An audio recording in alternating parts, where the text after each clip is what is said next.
بسم اللہ الرحمن الرحیم۔ عنوان گفتگو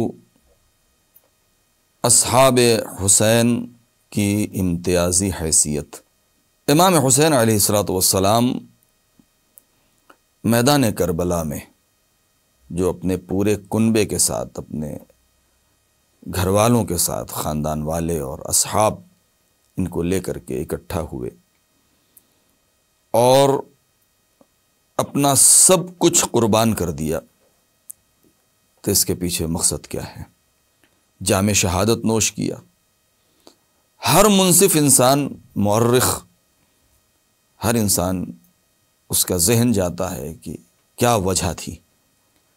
تو فوراً جواباً یہ گفتگو کی جاتی ہے اور یہ جواب دیا جاتا ہے کہ حفاظت دین کے لیے، حفاظت اسلام کے لیے، حفاظت انسانیت کے لیے۔ جن افراد نے، جن لوگوں نے سرکار سید الشہداء کا ساتھ دیا ہے اور ان کے ساتھ شریک ہوئے اس کارزار میں، اس معرکے میں، اور اپنی جان قربان کر دی ہے، وہ امام حسین علیہ السلام کے اصحاب ہیں۔ اب جب اصحاب کی گفتگو ہو رہی ہے تو ہمیں دیکھنا یہ ہے کہ آخر وجہ کیا ہے کہ پوری دنیا میں جب اصحاب کا تذکرہ ہوتا ہے تو امام حسین علیہ السلام کے اصحاب کو سب سے بالا تر منزل پر رکھا جاتا ہے، اور یہ کہا جاتا ہے کہ جیسے اصحاب کربلا والے تھے ایسے اصحاب تاریخ نے نہیں دیکھے۔ خود امام حسین علیہ السلام نے شب عاشور یہ جملہ ارشاد فرمایا، خطبہ ارشاد فرمایا، اور خطبہ دینے کے بعد آپ نے یہ فرمایا کہ اما بعد فإنی لا اعلم ولا ارى اصحابا اوفى وخيرا من اصحابی ولا اہل بیتا من اہل بیتی، کہ میں نہیں جانتا ہوں، میں نے نہیں دیکھا اپنے اصحاب سے بہتر باوفا کوئی اور اصحاب، اور اپنے گھر والوں سے بہتر اور اچھے کوئی اور گھر والے۔ یہ امام نے کب ارشاد فرمایا؟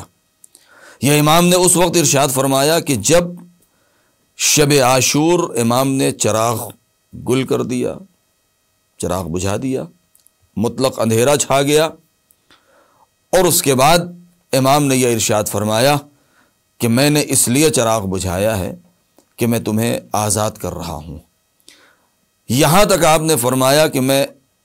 اپنی بیعت کا قلادہ اور طوق تمہارے گلے سے اتار لیتا ہوں، میں نے تمہیں آزاد کیا، تمہیں شرمانے کی ضرورت نہیں ہے، جھجکنے کی ضرورت نہیں ہے،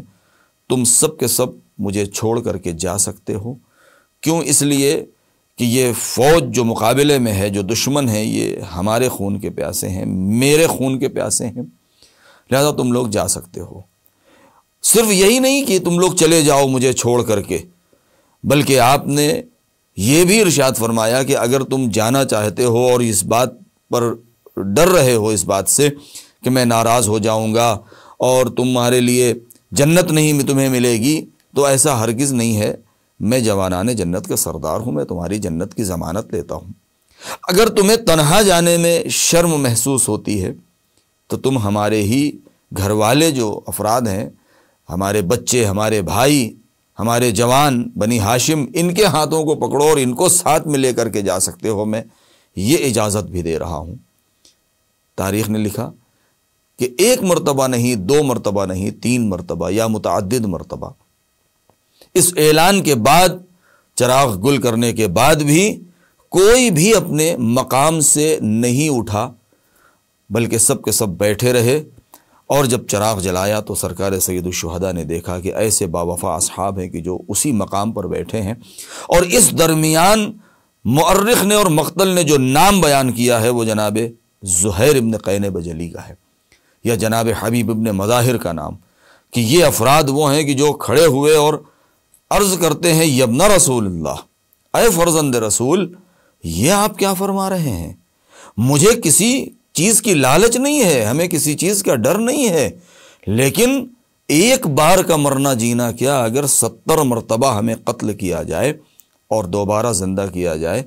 تو ہم آپ کے ہی قدموں پر جان دینے کو ترجیح دیں گے، اور ہم آپ کا ساتھ چھوڑ کر کے ہرگز نہیں جائیں گے۔ یعنی موت، امام حسین علیہ الصلوۃ والسلام نے موت دکھا دیا، موت کا یقین دلا دیا، اور اس کے باوجود بھی لوگ اپنے موت پر یقین رکھنے کے باوجود بھی، اپنے قتل ہونے کو یقینی صورت میں دیکھنے کے باوجود بھی امام کے ساتھ چھوڑ کر کے نہیں جا رہے ہیں اور امام کے اوپر جان دینے کو تیار ہیں۔ یہاں پر اصل نقطہ یہ ہے کہ جان دینے پر تیار نہیں ہے، یعنی حق کے پرچم کو بلند کرنے کے لیے اگر جان بھی چلی جائے تو لوگ اس بات کے اوپر آمادہ ہیں، اور امام حسین علیہ السلام کی راہ میں شہادت کو وہ ہر طریقے کی موت اور زندگی کے اوپر ترجیح دے رہے ہیں۔ یہ ہے ان کی امتیازی حیثیت۔ لہذا اسی عنوان کے اوپر ہمیں آئندہ بھی گفتگو کرنا ہے۔ لہذا جو چیزیں ہمیں سمجھنی ہیں وہ کیا ہے کہ امام حسین علیہ السلام کے اصحاب کتنے باوفا تھے، کہ امام فرما رہے ہیں کہ جیسے اصحاب میرے ہیں کسی اور کے نہیں تھے۔ والسلام علیکم ورحمۃ اللہ وبرکاتہ۔